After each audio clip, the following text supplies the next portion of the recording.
Hey, Hello. do you know what a sentence is? Yes, a sentence is a group of words that expresses a complete thought. It usually has a subject and a predicate.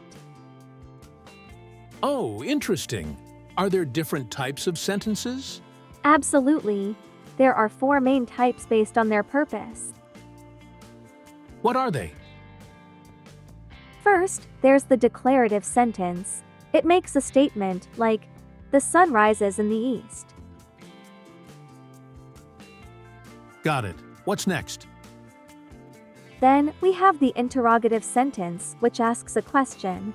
For example, "Where are you going?" Ah, I see. And the third type?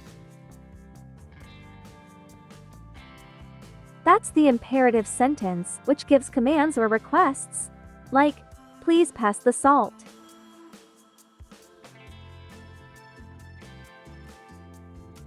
And the last one?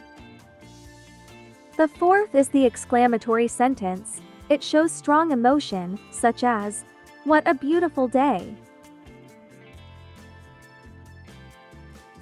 That's really helpful.